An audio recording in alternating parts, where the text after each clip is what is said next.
사도행전 26장 2절부터 23절이고요. 아직 결정은 못했는데 오늘이 아마 일단은 사도행전의 마지막이라고 제가 생각하고 일단 준비를 해온 거고, 다음 주는 뭐 시편이나 다른 걸 하고 예레미야로 건너갈지 아니면 예레미야의 서론을 할지 고민입니다. 그래서 일단 오늘이 마지막일 수도 있고, 아니면 제가 또 한 주 더 마지막 뭐 28장이나 이렇게 할 수도 있는데, 일단은 오늘은 본문이 또 지난주와 똑같이 길기 때문에 먼저 성경 낭독 시간은 따로 없습니다. 그래서 오늘 제목을 같이 읽고 바로 강론 들어가겠습니다. 저 뒤에 나와 있는 이상한 나라 말은 고대 그리스어 즉 헬라어고요. 어떻게 읽냐면은 아멘 아멘이라고 읽으시면 됩니다. 저게 아멘 아멘이에요. 자, 한번 같이 제목 읽어보겠습니다. 나의 증언은. 시작. 네, 한 번만 다시 읽겠습니다. 시작. 우리는 계속 증인 시리즈를 배워오고 있습니다. 자, 증인 시리즈 지난주에는 제가 저기 3번까지 보여드렸고, 지난주 강론을 추가해서 이제 4번까지, 아닌가요? 제가 4번까지 다 보여드렸나 기억이 명확하진 않네요. 3번까지 했었죠. 예. 자, 이 증인 시리즈를 통해서 우리가 배울 수 있는 것이 무엇이었냐면은, 바울의 1차 전도, 2차 전도, 3차 전도, 그리고 예루살렘에 와서까지 한번 보세요. 그냥 이 요약된 내용을 한번 기억하시죠. 증인은 고난의 상속자다. 아마 여러분들을 가장 불편하게 하는 말이 이 말일 겁니다. 계속 증인은 고난의 상속자라는 것 반복되고 있죠. 이게 말씀의 신봉자 할 수 있죠. 말씀의 신봉자 뭐 멋있는 거잖아요. 교회 지킴이 할 수 있죠. 모범의 실천자 조금 어렵지만 그래도 괜찮죠. 그러나 역시 고난의 상속자라는 것이 참 만만치 않은 길이구나. 그러면 고난은 왜 찾아오게 되는가? 오늘 말씀 본문의 26장에 그 힌트가 그 답이 나오겠지만, 힌트를 미리 드리면 어두우면 빛을 좋아한다, 싫어한다? 싫어하기 때문입니다.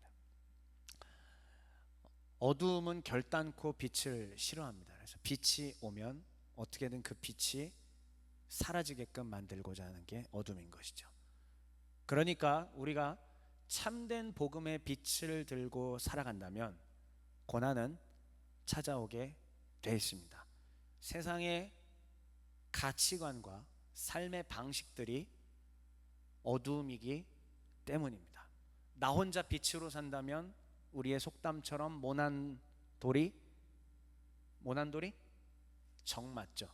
그런 것처럼 밝은 빛나는 복음의 사람이 어둠에게 의하여 정을 맞게 될 수밖에 없는 것입니다. 자, 지난 시간에는 예루살렘의 이야기였습니다. 예루살렘에서의 바울이 자신의 과거 이야기들을 쭉 얘기하는 것, 자기가 경험한 것들을 얘기하는 것인데요, 그것을 통해서 뭘 배울 수 있었냐면, 증인은 말씀을 순종하는 사람이었다. 고난이 찾아온다 할지라도 그 말씀 앞에 순종하는 사람이고, 그런데 무엇보다도 가장 강력했던 것은 증인은 흔들리지 않을 수밖에 없는 뭐요? 확실한, 다시요, 무슨 경험? 확실한 경험자라는 겁니다. 여러분, 종회교회를 굳이 하나님께서 왜 세우셨을까요? 5만 개가 넘는 교회가 이 작은 한국 땅 가운데 있습니다. 교회끼리 저는 경쟁할 마음 추호도 없고, 교회는 경쟁하는 것이 아니라고 지금도 생각하고, 이 교회 저 교회끼리 서로 같은 골목에 있을 때 견제하는 것은 저는 전혀, 저하고는 거리가 먼 이야기입니다. 하나님께 부름받은 대로 하면 되는 것이죠. 자, 그럼에도 불구하고 어쨌든 그런 경쟁의식이 모든 것 전혀 없이, 그럼 하나님이 종회교회를 굳이 왜 세우셨을까? 복음의 확실한 경험자를 세워내라는 하나님의 부르심, 그겁니다. 그러니까 외형적으로 키우고 사람이 많아지는 것, 그거보다는 복음의 증인으로서의 확실한 경험자를 하나하나 차곡차곡 길러내는 것, 이것이 종회교회가 세워진 근본적인 목적일 줄 믿습니다. 그 복음의 증인을 다른 말로 하면은 뭘까요? 우리 교회 이름? 그게 종이에요. 다시요. 확실한 경험자는 말씀 앞에 순종하게 되죠. 그러면은 주인이 누구예요? 말씀인 거예요. 그리고 말씀에 순종하는 나는 누구예요? 종인 겁니다. 그렇죠. 고난마저도 상속받아서 살게 된다? 왜 그래야 돼요? 내가 만약에 자유인이면, 내가 내 스스로 살아갈 수 있는 내 권한이 있는 사람이라면 피하면 되죠. 그러나 종은 피할 권리와 권한이 없습니다. 종은 피할 수 없고 그냥 주인의 부름대로 하는 겁니다. 여기 나와 있는 이 증인의 특징들이 사실 결국은 다 뭐냐? 한편으로는 종의 특징인 겁니다. 이해가 되시죠? 좋습니다. 우리는 사도행전을 통해서 증인은 곧 종이다, 순종하는 자다 라는 이 엄청난 사실을 배우게 된 것입니다. 그렇다면 오늘의 초점은 무엇인가? 저는 오늘 좀 다소 지난주에 굉장히 우리 뜨거웠잖아요. 은혜로운 것과 반전되게 약간 발칙한 생각으로 오늘을 좀 출발해 보려고 합니다. 바울은 회심했습니다. 바울은 자기가 전했던 복음에 대해서 확실한 신념이 있던 것으로 보이기는 합니다. 그런데 그게 진짜라는 보장이 있어요. 바울이 예수님이 부활했다라고 얘기한 것이 정말인지 우리가 확인할 길이 있습니까? 오늘은 제목이 뭐죠? 나의 증언은 진실한가? 나는 내가 증언하는 것에 대해서 확신은 있지만은 정작 내가 증언하는 이 내용이 진짜인가 아닌가에 대한 생각을 해봐야 합니다. 그래야 우리는 견고한 하나님의 사람, 복음의 증언자, 하나님의 종이 될 수 있습니다. 믿으십니까? 오늘의 초점입니다. 그래서 오늘은 이런 순서로 진행이 됩니다. 말이 좀 어려워요. 오늘은 좀 발칙해요. 자, 한번 소리 내서 하나씩 읽어볼게요. 1번 시작.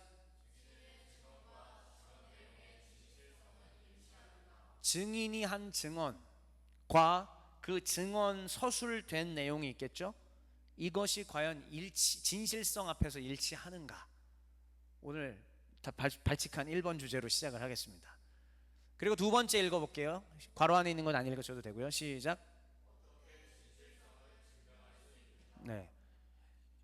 2000년이 지난 우리 성도들에게서도 이번은 굉장히 중요한 문제입니다. 어떻게 하면은 이 진실성을 증명할 수 있겠는가? 이게 안 돼 있기 때문에 오랜 세월 교회는 다니지만 능력 없고 매갈이 없고 힘 없고 마음속에서 우러나지 않는 신앙의 패턴이 계속될 수밖에 없는 겁니다. 근데 다시 얘기했죠. 하나님이 종의 교회를 세우신 까닭이 뭐라고요? 확실한 경험자들을 세워내기 위함. 자기가 스스로 경험한 것들을 말할 수 있는 사람, 내가 왜 이 도를 선택했는지를 증언할 수 있는 사람, 그리고 내가 선택한 이 도가 진실이라고 자신 있게 이야기할 수 있는 사람. 어떻게 진실성을 증명할 수 있는가가 두 번째. 그리고 세 번째는 아마 거기에 대한 해답일 겁니다. 세 번째 같이 읽어볼게요. 시작. 좋습니다. 그러면 첫 번째, 증인의 증언과 증언 내용의 진실성은 일치하는가? 제가 사실 오늘 2시간 잤어요. 지금 9시 반에 자서 11시 반에 일어나서 온 겁니다. 오늘 찬양 준비만 한 5시간 한 것 같고요. 그리고 막 강론 준비까지 다 합치면 뭐 10시간이 넘은 것 같은, 아무튼 모르겠습니다. 근데 그 정도로 여기에 빨려 들어가 있어서 제가 이렇게 하게 돼서 내용이 굉장히 길어요. 근데 지금 강론을 전하면서 줄여보려고 제가 하나님께 속으로 기도하고 있습니다. 하나님 줄이게 하옵소서. 나로 하여금 쓸데없는 말 하지 않고 엑기스만 말할 수 있도록 도와주옵소서 이러고 있는데, 특별히 우리 법대생 이제 종강하셨죠? 네, 잠에서 깨어날지어다. 자, 이제 법의 이야기로 시작을 하려고 하니까 잘 보세요. 첫 번째, 제가 법원에서 올린 글을 캡처를, 그러니까 스크랩을 좀 해왔습니다. 일단은 증인으로 지정이 되면은 이 증인에 대한 의무와 뭐 이런 것들이 있더라고요. 뭐 전 잘 모릅니다. 법대생 앞에서 이런 얘기하는 게 창피해요. 근데 이제 그냥 인터넷 찾아서 법원에서 올린 것들을 이렇게 그냥 스크랩을 해왔습니다. 자, 증인이 있습니다. 그 증인이 만약에 증언하지 아니하면 어떻게 되는가라는 이 제목으로 올라가 있더라고요. 앞에 있는 것을 그냥 제가 간단하게 읽어볼 테니까 따라와 보세요. 증인에게는 법정에 출석하여 선서하고 기억나는 대로 말해야 할 의무가 있습니다. 만약에 증인이 정당한 이유 없이 선서나 증언을 거부하면 과태료 처분을 받을 수 있습니다 라고 대한민국 법원에서 얘기하고 있습니다. 정리해 볼까요? 첫 번째, 증인은 이런 의무가 있네요. 법정 출석 의무가 있고, 그 다음에 선서인데, 이 선서 우리 TV나 영화에서 많이 보잖아요. 뭐라고 하죠? 나는 진실만을 말할 것을 엄숙히 뭐 재판장님과 뭐 하여튼 앞에서 정확히 모르겠습니다. 하여튼 선서합니다 이러잖아요. 그러니까 요약을 해보죠. 자, 일단 법정 출석의 의무가 있고, 진실 발언 선서 의무가 있습니다. 그리고 기억나는 대로 말해야 됩니다. 예를 들어서 내 기억에서는 A라는 사람이 분명히 저 사람을 돌로 내려치는 거를 난 봤는데 A는 돌로 내려친 적이 없습니다. 난 뭐 한 거죠 지금? 위증한 거죠. 위증한 겁니다. 근데 분명히 저기에 뭐라고 기록이 되어 있냐면은 기억나는 대로 말해야 된다. 하지만 누가 기억나는 대로만 말하겠습니까? 그러면은 인간 세상 행복하겠죠, 모두가 다. 그러지 않죠. 서로 속고 속이고 그런 일들이 벌어지고 있습니다. 제가 다소 예민하지만 어제 있었던 일이기 때문에 절대로 정치적으로 한쪽에 치우쳐진 얘기하지 않겠습니다. 근데 어제 있었던 사건이기 때문에 바로 스크랩을 좀 해왔습니다. 자, 어제 있었던 일이에요. 이제 법사위에서, 법제사법위원회에서 최상병 특검법을 입법할지 말지에 대한 청문회를 하는데, 이종섭은 이제 국방부 장관, 제일 지금 현재 대한민국 뉴스에 가장 이름이 많이 오르락 내리락 하시는 분이죠. 자, 다시 한번 얘기합니다. 전 절대로 치우쳐서 얘기하지 않고 사실만을 얘기하겠습니다. 그냥 있는 팩트만 딱 얘기하고, 왜냐면 정치 평론하려는 게 강론의 목적이 아니기 때문입니다. 자, 그런데 재밌는 것은 이 증인들이 증인 선서를 거부했대요. 불과 어제 이야기입니다. 증인 선서를 거부했다. 법대생 무슨 의미일까요? 그렇게 생각할 수 있지만은 또 다른 이유에서 나는 증인 선서를 거부한다라고 말들은 했습니다. 진실은 저 너머 요단강 건너편에 있겠죠. 진실은 진실을 밝혀내야 되는 것이 특검인 것이고요. 어쨌든 자, 증인 선서를 왜 거부했냐는 것을 위증하겠습니다라고 얘기했지만 저는 조금 수위를 낮춰서 발언을 하겠습니다. 증인의 자리가 무겁기 때문이다. 책임을 져야 되기 때문이다라는 조금 낮은 수위로 얘기를 하겠습니다. 자, 아무튼 증인은요, 자기가 피해를 입는다고 할지라도 보고 들은 것을 아까 위에 화면 보이시죠? 기억나는 대로 말해야 될 의무가 있습니다. 다시요. 기억나는 대로. 자, 위증 없이 증언해야 된다라는 것입니다. 그동안 우리가 성경에서 살펴본 바울의 삶은 어땠을까? 위증 없이 자기가 경험한 것을 쭉 얘기한 것으로 보이기는 합니다. 그래서 우리는 기독교인으로서 성경을 읽으면서 바울의 숭고한 삶을 보고 은혜를 받고, 나도 그렇게 되어야지. 여러분들이 왜 지난주 주일에도 그렇고 요즘 증인 시리즈를 통해서 왜 그렇게 은혜를 받고 뭔가 마음속에서 저미는 것이 있었을까요? 바울이 그렇게 살았고 그의 삶이 숭고했고 그가 고난을 받고 고난마저 상속받아야 된다라는 그 말에 압도되고 경도되었기 때문입니다. 그렇죠? 맞죠? 그런데 바울이 신념대로 숭고한 삶을 산 것은 인정합니다. 다시 얘기하지만 발칙하게 출발한다고 했습니다. 미리 말씀드리는 거예요. 자, 고난의 삶 살았습니다. 땅끝까지 이르러 복음을 증언하는 삶을 살아냈죠. 바울의 신념과 그에 따른 증언은 비신자의 눈에도 충분히 리스펙할 만합니다. 타종교 사람들도 그래, 믿으려면 저렇게 해야지, 저 정도는 돼야 진짜 자기 믿음이라고 할 수 있겠지. 그러나 이것은 신념인 것이고요. 이 신념이, 즉 바울이 믿고 있는 이 내용, 그 신념이 과연 진실한 것인지 진실성 여부는 다른 이야기입니다. 바울이, 자, 다시 얘기합니다. 오해하지 마세요. 위증한 걸 수도 있습니다. 오해는 하지 마세요. 지금 저희는 사고하기 위해서 얘기하는 거니까. 자, 다시 바울이 자기는 그런 경험을 안 했는데 위증한 것일지 누가 알아요? 아니면 바울은 자기가 요만큼 경험한 것으로 알았다고 생각했는데 사실은 진실이 아니었다라면, 즉 바울도 몰랐던 것이죠. 그럴 가능성도 있습니다. 비신자들은 이렇게 얘기합니다. 자, 그러면 바울이 전했던 내용, 핵심은 무엇일까요? 바울 서신 전체를 통해서, 그리고 사도행전 전체를 통해서 신약 성경 곳곳에서 나와 있는 내용들을 종합해보고 종합해봤을 때 바울이 이게 바로 내가 전하는 거다라고 얘기하는 것은 뭐냐면, 예수님의 죽음, 예수님은 죽으셨다, 그 다음 부활하셨다. 제일 중요한 핵심은 부활이에요. 그리고 나 바울은 뭐 했다? 부활하신 예수님을 만났다. 그리고 그 부활하신 예수님은 내게 뭐 하셨다? 명령하셨다. 이거예요. 그러면 여러분들 그 명령의 내용이 뭔지까지 기억하시나요? 나는 너를 어디에게 보내? 누구에게? 이방인에게 보내 이방의 빛이 되게 하겠다. 이것이 바울이 경험한 내용입니다. 이게 과연 정말 진짜인가? 우리가 개신교인으로서, 기독교인으로서, 우리가 진짜 신앙을 가진 사람들로서 이 부분을 한 번은 넘어서야 합니다. 뚫어야 됩니다. 그렇다면 우리는 그 당시로부터 2000년이나 떨어진 사람인데 무슨 수로 진실 여부를 판단할까요? 우리가 어떻게 진실 여부를 판단할 수 있겠습니까? 타임머신 타고 가요?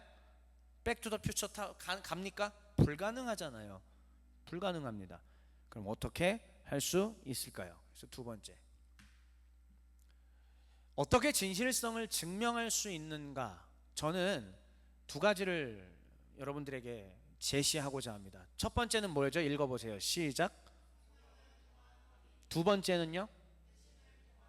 좋습니다. 즉 이 말은 뭐냐면 두 가지 기둥인데요. 하나의 기둥은 성경이라고 하는 절대 스탠다드, 표준, 기준점입니다.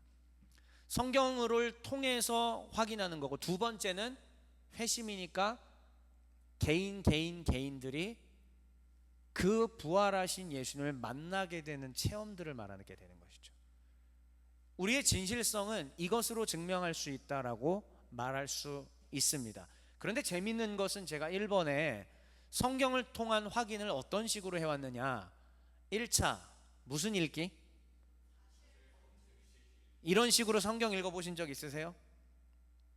하나님께서 오늘도 내게 주시는 말씀으로 아름답게 간절히 기도하면서 받아들이죠. 하나님 말씀을 들려주시옵소서. 주님, 내가 주의 말씀을 듣고 순종하겠나이다, 이렇게 얘기를 하지 않습니까? 사실 검증식의 읽기를 해본 적은 없습니다. 그러나 두 번째, 신적 교감을 위한 읽기가 우리가 흔히 하고 있는 그런 성경 읽기예요. 그런데 사실 검증식 읽기도 필요하다라는 겁니다. 앞으로의 우리가 만나야 될 비신자들은 철저히 성경을 연구해 와서 우리에게 질문하는 사람들일 가능성이 높아요. 그리고 그 난제와 질문거리는 이 사람들이 직접 읽어서 확인할 수도 있고, 또 이들이 챗 GPT한테 물어봐서 확인할 수도 있습니다. 그러면 기독교인들이 절대 대답하지 못할 만한 난제, 이렇게 막 쳤다고 쳐봐요. 막 쏟아져 나올 거거든요. 우리는 우리가 믿는 바, 우리가 증언하는 바, 다시요, 바울이 증언했던 것처럼 우리가 증언하는 그 내용이 과연 진실에 부합한지 사실 검증식 성경 읽기를 할 필요가 있습니다. 물론 저 1차 방식의 성경 읽기는요, 일평생 어렵게 해야 되는 거지 오늘 하루로 뭐 이렇게 될 수 있는 건 아니에요. 그러나 오늘은 예시로 제가 좀 준비해 오기는 했습니다. 신적 교감을 위한 읽기는 이런 거예요. 아시죠? 자, 예수님 들려주시옵소서. 예수님, 겸손하게 오늘 찬양, 겸손하게 주님의 말씀 기다리니, 이 자세가 바로 신적 교감을 위한 읽기입니다. 이거는 여러분들이 묵상하실 때 아마 많이 하셨을 거라고 생각을 해요. 자, 이제 성경을 통해서 한번 확인을 할 때에 우리는 지난주에 바울이 천부장과 유대의 백성들 앞에서 부형들이여 라고 하면서 증언한 내용을 기억하실 겁니다. 23장이었죠. 22장인가요? 네, 그 내용이죠. 근데 원래 바울의 경험은 사도행전 9장이었고, 그리고 부형들이여 하면서 했던 20장 이후의 발언이 있고, 오늘 26장 헤롯 아그리빠 왕 앞에서의 발언까지 총 3번 등장합니다. 이 3번의 내용들을 비교 분석을 해보면, 사실 검증식 읽기를 하다 보면 뭔가 차이점이 보일 수도 있고 아니면 진실성이 보일 수도 있으리라고 생각합니다. 자, 그러면 오늘 본문 빠르게 한번 보도록 하죠. 자, 2절부터 5절입니다. 여러분 일단 제가 너무 설명 길게 안 할 테니까 한번 쭉 읽어보겠습니다. 2절부터 5절이요. 시작.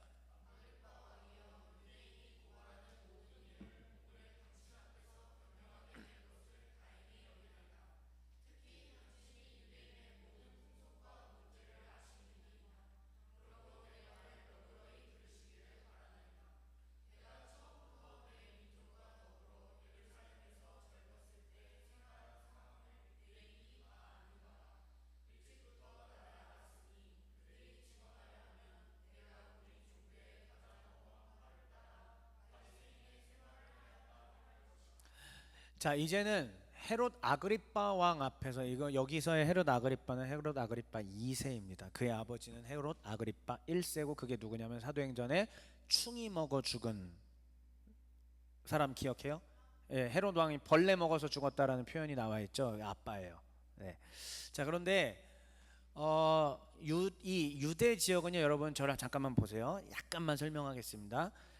통치자가 크게 두 종류로 되어 있습니다. 첫 번째 통치자는 우리식으로 얘기를 해볼게요.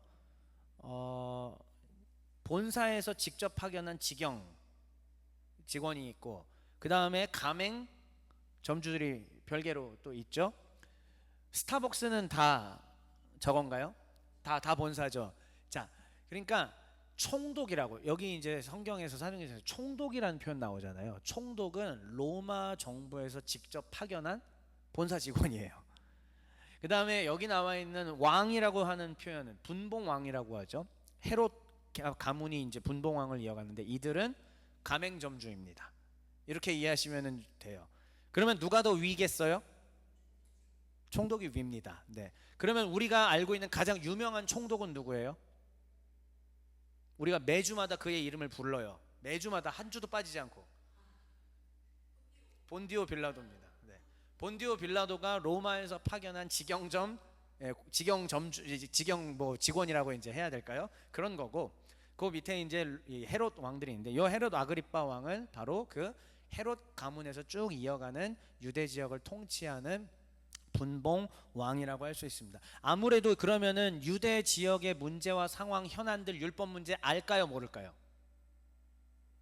응? 유대 지역 통치자인데요. 여기서 계속 사는 거예요, 이 사람은. 총독은 저기 그 기간이 재임 기간이 있어요. 그러면 하고 난 다음에 다시 어디로 돌아가요? 본국으로 돌아갑니다. 근데 헤롯 가문들은 어떻게 해요? 그냥 유대 지역에 계속 있는 거, 그냥 거주하고 있는 거예요. 그러면 유대 풍속에 대해서 아무래도 잘 알겠죠. 바울이 그래서 여기 노란색 형광펜 보세요. 뭐라고 해요? 당신이 유대인의 모든 풍속과 문제를 잘 알고 계시지 않습니까? 바울이 이렇게 얘기한 까닭은 뭐냐? 내가 유대인의 풍습에 따라 보았을 때 크게 잘못한 게 없다, 이거를 증명하기 위함입니다. 오케이, 좋아요. 그러면 바울이 어떻게 계속 얘기하는지 한번 또 읽어보겠습니다. 자, 조금 길어도 참고 한번 해보겠습니다. 6절부터 8절 시작.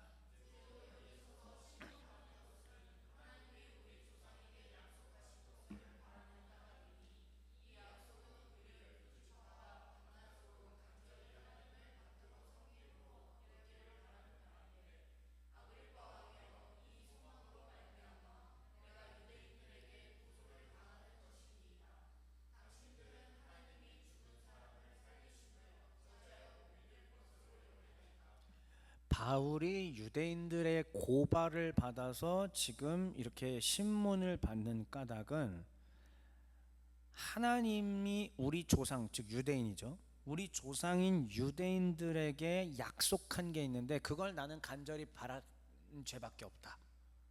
그러니까 전혀 엉뚱하고 생뚱맞은 걸 내가 말하는 게 아니라, 나도 알고 저 부형들도 알고 우리 유대인이라면 모두 알고 있는 그것을 내가 간절히 바라고 있기 때문이다, 이렇게 얘기를 해요. 자, 그렇다면은 그 약속은 또한 무엇인가? 제가 오른쪽에 표를 준비해 봤습니다. 바울이 주목한 내용들은 아마 이런 걸 겁니다. 창세기 12장 3절을 보니까 아브라함에 대한 얘기인데, 하나님께서 아브라함에게 무엇을 약속하셨냐면 땅의 모든 족속이 너로 말미암아 복을 얻을 것이다. 자, 다시 보세요. 아브라함아, 너와 너의 후손만 복을 받을 것이다 라고 되어 있나요? 아니죠. 뭐죠? 너 때문에 땅의 모든 족속이 복을 얻게 될 것이다. 바울은 이 사실을 알고 얘기한 겁니다. 하나님은 처음부터, 그러니까 구원의 은혜가, 축복의 은혜가 누구에게까지? 유대인이 아니라 유대인을 넘어서서 이방인에게까지 전달되는 것을 바라고 계셨던 건 누구요? 믿음의 조상인 아브라함 때부터 이미 그렇게 얘기하신 것이다. 그런데 이러한 해석이 사람들 마음, 유대인들 마음 가운데 영 언짢다는 거죠. 자, 바울이 또 증언한 게 있습니다. 이사야 25장 8절에 보면은, 위에 그냥 형광펜 부분만 읽어주세요. 소리내서. 사망을, 시작. 사망을 영원히 멸하실 것이라. 사망을 멸했다. 그러면은 죽음을 어떻게 한다는 거예요? 죽음이라는 것을 없앤다는 거예요. 죽음을 극복한다는 뜻이겠죠. 구약에 이미 죽음을 극복하는 내용이 있다 없다? 있다. 바울은 이것을 여기뿐만이 아니에요. 시편도 있고 곳곳에 있어요. 근데 바울은 이 구약에 기록되어 있는 말씀을 성령을 받고 나서 깨닫고 나서 증언한 것뿐이에요. 부활의 예수님을 만난 이후에 증언한 것뿐이에요. 근데 그게 유대인들에게 어떻게 들린다? 기분이 나빠. 그러니까 바리새인들은 이 부활을 인정을 하긴 하는데, 사두개인들은 어땠다고 했죠? 부활을 인정하지 않는다고 얘기하지 않습니까? 자, 그러니까 동족인 유대인들이 볼 때는 이 부활의 내용도 다소 불편해요. 사실 왜 부활의 내용이 불편할까요? 이거 왜 바울이 얘기한 거죠? 누구 때문에? 예수님 부활하셨다. 내가 만난 건 곧 누구다? 부활한 예수님을 만난 것이다. 즉 바울이 그걸 증언하기 위해서는 첫째, 부활이 있다라는 것이 증명이 돼야 되고, 둘째, 부활은 유대교의 경전인 구약 성경에 의해서 증명이 돼야 됐던 거예요. 그래서 바울은 이것을 증명한 것이고 인용한 것이고 내 경험을 변호하는 그런 것입니다. 자, 그래서 8절에 이렇게 얘기하는 거예요. 당신들은 하나님이 죽은 사람을 살리심을 왜 못 믿습니까? 이 말이에요. 이렇게 성경에서 나와 있는데 왜 못 믿습니까? 이 말입니다. 자, 좋아요. 그러면서 바울은 전에 얘기한 것과 아마 얼마나 비슷한지 한번 또 보세요. 9장과 22장, 23장 얘기했던 것들과 얼마나 비슷한지 한번 같이 또 읽어보겠습니다. 9절부터 12절 시작.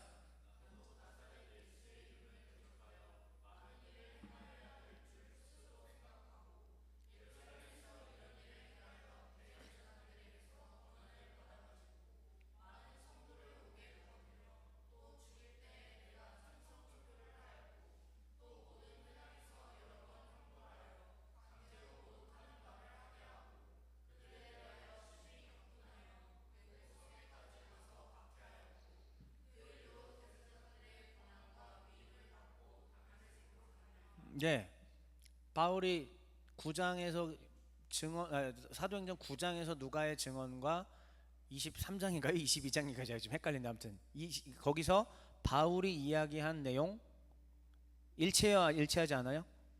지난주에 여러분들 이미 들으셨잖아요. 일치한가요? 불일치한가요? 네, 사실 검증식 읽기를 해보는 겁니다. 그러니까는 여러 차례 바울의 증언이 시간이 지났는데 마치 프로파일러들이 하는 것처럼 그런 거죠.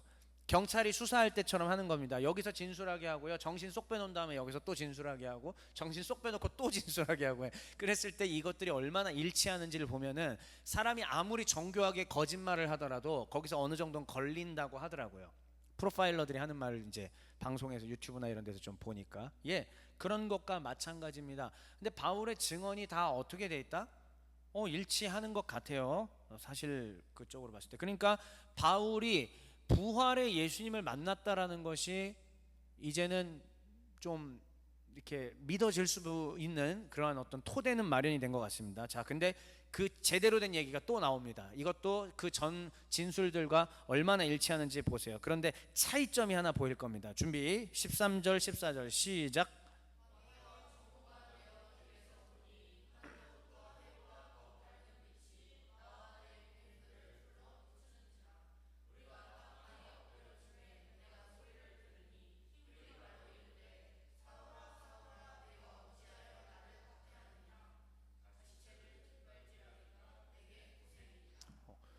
9장에서 가시체 얘기 있나요? 그 다음 22장 23장이었나요? 거기서는요 가시체 이야기는 없어요. 이건 뭐지? 가시체 이야기는 뭐지? 약간 의심스러운데, 이거 약간 진술의 불일치가 좀 일어나는 것 같은데, 이렇게 볼 수가 있는데, 일단 넘어가 볼게요. 자, 그 다음에 15절부터 18절에 여기도 차이점이 또 드러납니다. 일단 또 볼게요. 자, 내가 대답하되 주님 누구십니까? 나머지는 다 똑같아요. 자, 가시체 이야기가 하나가 이제 여기 이제 들어가 있는 거고, 주께서 이르시되 나는 네가 박해하는 예수라. 똑같죠? 이것도 다 똑같습니다. 자, 근데 사도행전 9장과의 차이점이 있습니다. 바울은 아나니아를 통해서 주의 음성을 들었어요. 사도행전 9장에서는 아나니아가 전달해 줬죠. 이방인의 사도로 세운 것 뭐 이런 거 등등등 다. 근데 16절부터 18절을 읽어보면은 조금 다른 듯합니다. 하나님이 부활의 예수님이 직접 얘기하신 것처럼 보여요. 자, 16절부터 18절 한번 읽어보겠습니다. 시작.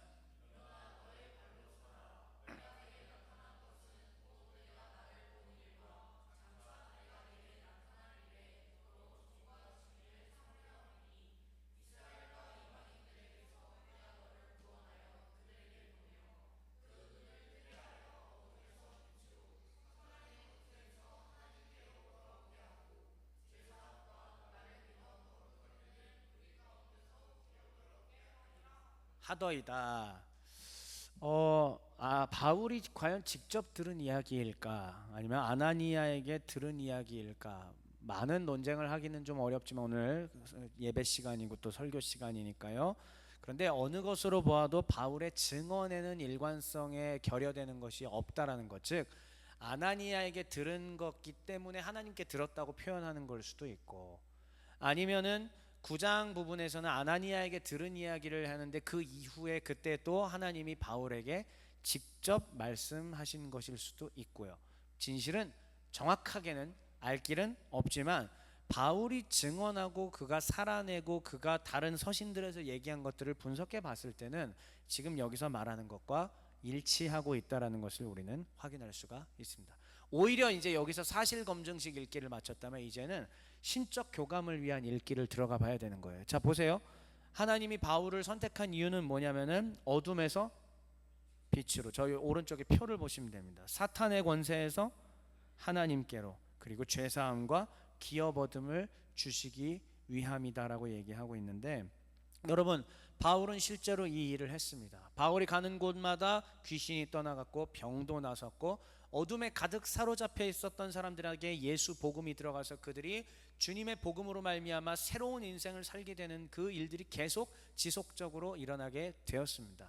그의 삶이 그것이 진실되다라는 것을 증명하고 있다라는 것을 발견할 수가 있습니다. 우리도 그렇게 돼야 되는 것이고요. 자, 이제 19절 21절입니다. 19절부터 시작.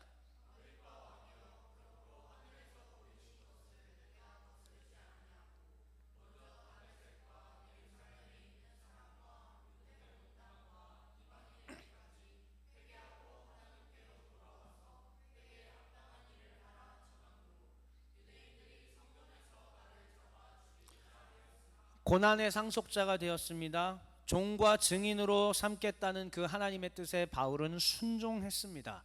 그랬을 때에 유대인들의 위협이 있었습니다. 왜요?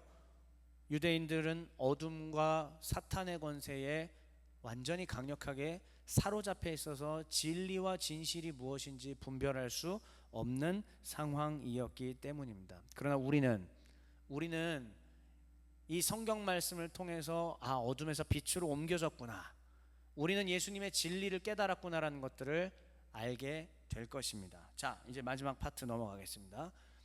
22절 23절입니다. 시작.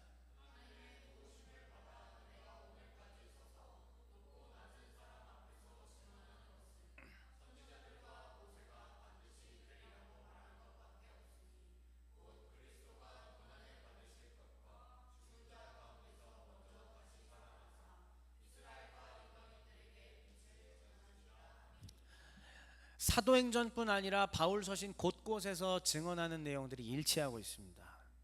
그리스도의 고난, 죽음, 죽은 자 가운데서 다시 일어나신 것, 그리고 이방인에게까지 빛이 전파되는 이 모든 내용들이 바울이 기록한 편지들마다, 그리고 그의 삶을 추적한 사도행전, 이런 곳곳에서 동일하게 이야기하고 있습니다. 자, 바울의 말과 그의 행적들을 살펴보면 결국은 구약 성경 말씀에서 이야기하고 있는 메시아가 탄생할 것이다라는 그 메시아의 증언과 또 메시아의 죽음과 부활에 대한 내용들을 부인하기가 어렵습니다. 바울이 이야기했던 이 구약에서의 모든 인용들과 내용들이 진실하다라는 것은 바울이 그 자신의 삶으로 그리고 발언들에 일치하는 것을 통해서 증명될 수 있다고 말하는 것입니다. 물론 이 증명은 제가 비신자에게 백날 이야기해봤자 증명되지 못합니다. 사실 진짜 이야기하고 싶은 것은 오늘 본문 길게 읽은 게 아니에요. 이걸 통해서 지금부터 하고 싶은 얘기가 진짜 이야기입니다. 우리가 지금 이것을 통해서 어느 정도 진술의 일치성을 보았다 할지라도 결론적으로는 2000년 전에 가서 본 게 아니기 때문에, 다른 수많은 문헌들에서 이 내용들을 발견할 수 있는 것은 아니기 때문에 논리적으로 역사적으로 증명 불가의 영역입니다. 그러나 하나님은 예수님의 부활과 지금도 살아계시다라는 것을 논리 증명의 영역이 아니라 하나님의 지혜로서 지금까지 증명해 오셨습니다. 다시요, 인간의 논증이라는 지혜 방식이 아니라 하나님의 지혜로서 이것을 증명해 오셨습니다. 그것이 무엇이죠? 전도에 미련한 것으로라는 성경의 위대한 표현이 있죠. 하나님은 다 보여준다든지 수학 공식으로 증명한다든지 이거 안 하셨어요. 뭘로요? 전도에 미련한 것으로. 전도가 얼마나 미련해요. 전도가 얼마나 모양 빠져요. 증명하기가 어렵잖아요. 우리가 2000년 전의 사건을 보여주고 영상을 찍어서 보여주면 다 해결되겠지만, 지금처럼 유튜브 라이브 생중계라도 해서 주님의 부활하신 걸 보여주면 해결되겠지만 아니잖아요. 입에서 입으로 전달되고 말로 하는 거 얼마나 미련해요. 누가 믿겠어요. 그런데 하나님은 이 미련한 방법이 곧 하나님의 지혜라고 이야기하고 계십니다. 그리고 이 하나님의 지혜인 전도의 방법을 통해 하나님은 증인을 만들어 오고 계셨고, 증인의 입에서 입으로 지금까지 얼마 동안? 2000년 동안 이것이 증명되어 오고 있는 것입니다. 지금 우리는 성경 읽기를 통해 사실 검증식 방식으로 또 신적 교감을 통해서 성경을 보았습니다. 어느 정도는 진술의 일치나 이런 것도 확인할 수 있었습니다. 그런데 이제 진짜 중요한 건 사실은 뭐냐면, 이 스탠다드인 성경을 보았다, 거기서 그치는 게 아니라 하나님은 이 성경을 통해서 그 다음 우리에게 뭘 말씀하시는 거냐? 너희가 이거를 통해 깨달으라, 증인이 되거라. 하나님은 증인을 만들어서 증인의 입에서 입을 통하여 끊임없이 주님의 부활을 증언해 오셨다는 것입니다. 그러니까 이 증인들은 답답한 집단이 될 수밖에 없어요. 증명은 할 수는 없고, 논리적으로 눈에 보이게 증명할 수는 없지만 아는 거예요. 주님 부활하셨는데. 왜? 내가 살아계신 주님을 경험했으니까. 근데 이 경험이라고 하는 건 불가지론입니다. 절대로 증명의 영역이 아닙니다. 많은 철학자들이 불가지론을 얘기하면서 이건 증명할 수 없다라고 얘기했을 때 할 말이 없어요. 하지만 얘기할 수 있잖아요. 그럼에도 불구하고 나는 주님을 만났습니다. 만났다라는 게 바로 증인 아닙니까? 내가 직접 만나고 보고 경험했다라는 게 증인 아니겠습니까? 아까 성경 읽기 말고 두 번째가 있었다고 그랬죠. 그래서 뭐요? 회심을 통한 확인입니다. 여러분, 오늘날도 하나님께서는 회심이라는 방법을 통하여 주의 죽음과 부활이 분명하다는 것을 증언하고 계십니다. 믿으십니까? 살아계신 살아계신 주님을 경험하는 역사는 지금도 끊임없이 계속되고 있다는 말씀입니다. 믿음의 선배가 회심을 경험했습니다. 제가 여러분들보다는 조금 먼저 경험을 했죠. 자, 믿음의 선배가 경험한 이 회심이 선한 물결이 되어서 전달됩니다. 그리고 그것이 또 나에게 찾아오고, 나에게 찾아왔던 그 회심이 또 다른 사람들에게 플로잉이 되고, 그런 식으로 해서 회심의 역사들이 계속 플로우 해 나가다 보면은 무엇이 되느냐? 주님의 부활에, 즉 바울이 증언했던 주님의 고난과 부활과 이 내용들의 진실성이 어떻게 된다? 확보가 되는 것입니다. 성경은 이미 그렇다라고 얘기하고 있는데 믿을 수는 없잖아요. 그 믿을 수 없는 내용이 뭘로 믿어지느냐? 회심을 통해 믿어진다라는 겁니다.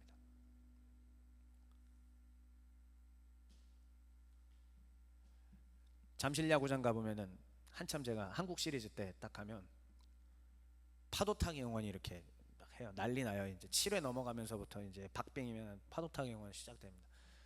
상대 측이라고 해도 3루 쪽으로도 다 돌아요. 모두가 다 한 바퀴, 그 3만 명이 한 바퀴가 다 돕니다. 장관이에요. 사실 제가 앉아서 이러고 나도 이렇게 타이밍 오면은 이렇게 드는데 난 안 해, 절대 안 할 거야 했는데 결국은 오오오 와요. 그럼 어떻게 돼요? 가죠. 이게 플로잉이죠.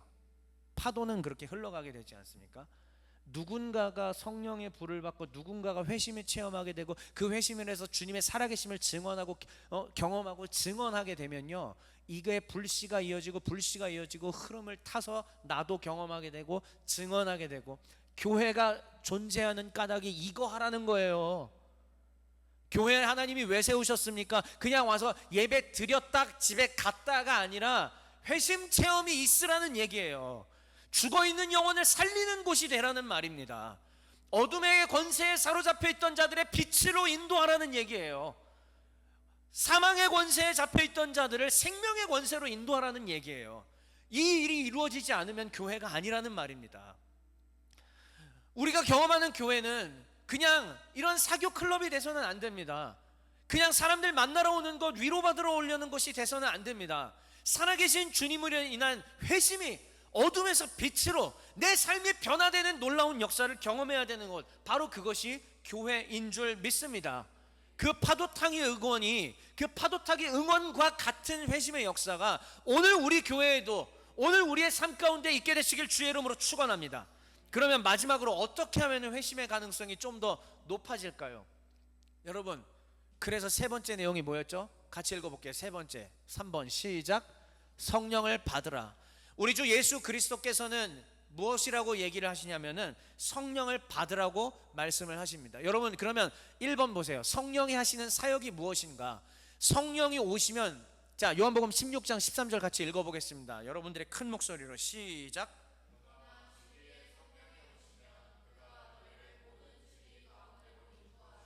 성령을 받아야만 비로소 진리로 인도된다. 성경의 증언입니다. 그러니까 성경은 다른 방법으로는 진리에 이를 수 있는 길이 있다 없다? 없어요. 예수 그리스도로 말미암아 진리, 예수 그리스도로 말미암아 구원인데 그 예수 그리스도께로 인도되는 것이 누가 하는 거냐고요? 성령이 하시는 역사입니다. 그러니까 진리의 성령이 오셔야만 비로소 우리가 진리 가운데로 인도될 수 있다. 이게 성령이 하시는 겁니다. 그러므로 우리는 뭐 해야 돼? 성령을 받아야 된다라는 얘기입니다.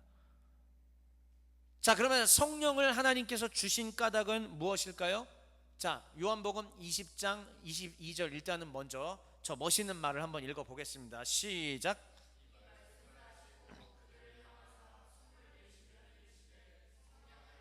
부활의 예수님께서 제자들에게 이 말씀을 하시고 얼마 안 있다가 하늘에 올라가셨습니다. 그리고 오순절날이 이르렀습니다.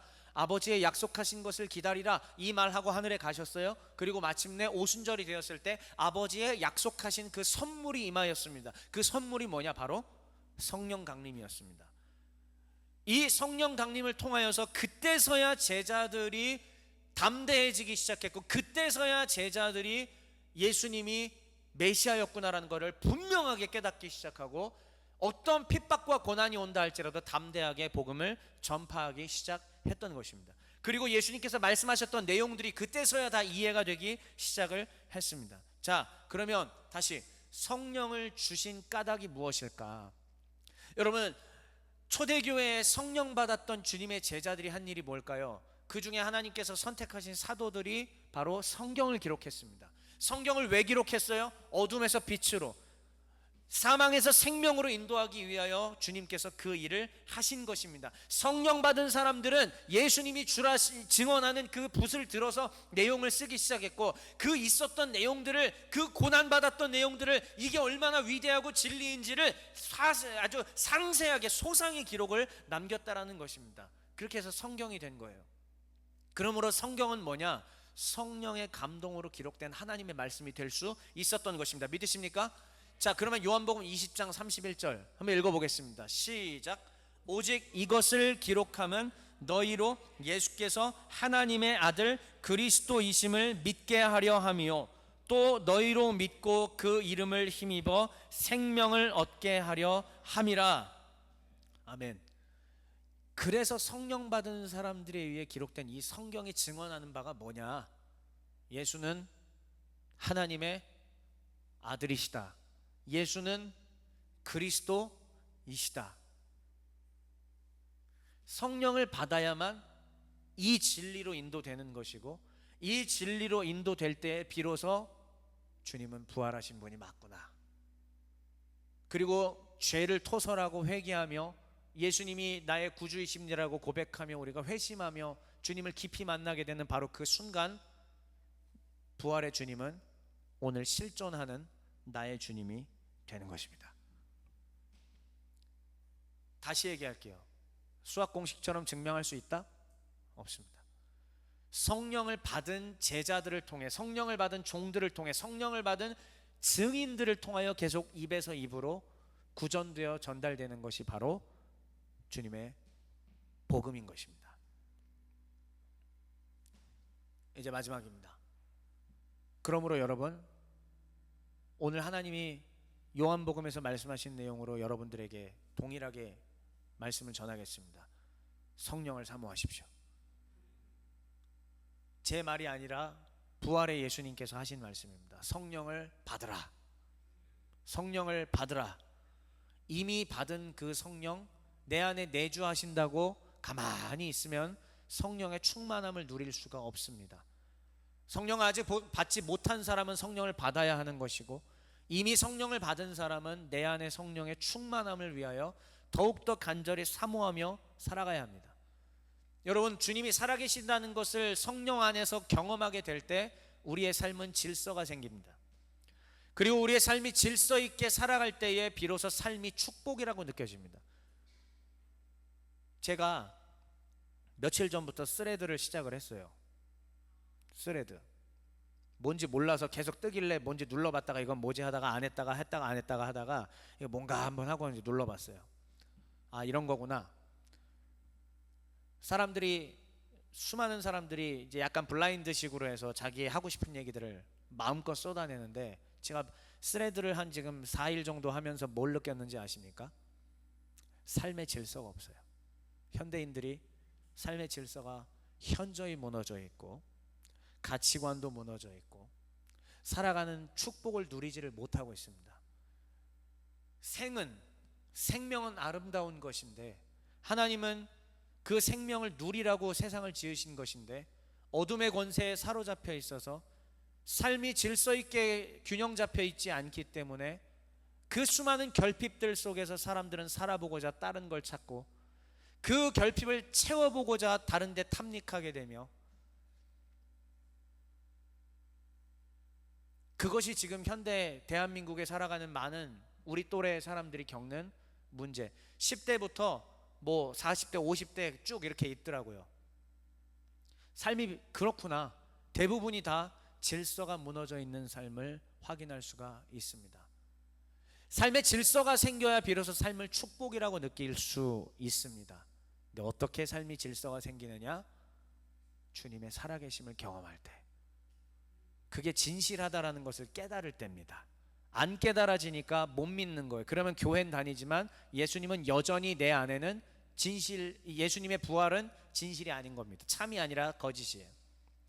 내가 정말로 예수님의 죽음과 부활이 참으로 받아들여지는 그 순간 삶의 질서가 부여되기 시작합니다. 완성되는 건 아니에요. 하지만 부여되기 시작하는 것입니다. 그러므로 마지막, 주님이 살아계시다라는 것을 경험하고 싶습니까? 답변해 보세요. 경험하고 싶습니까?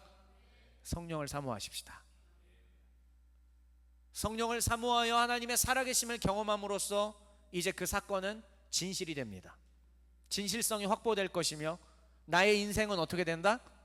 축복을 누리는 삶으로 변화되게 될 것입니다. 그러므로 하나님, 나와 우리에게 성령을 넘치게 부어 주시옵소서.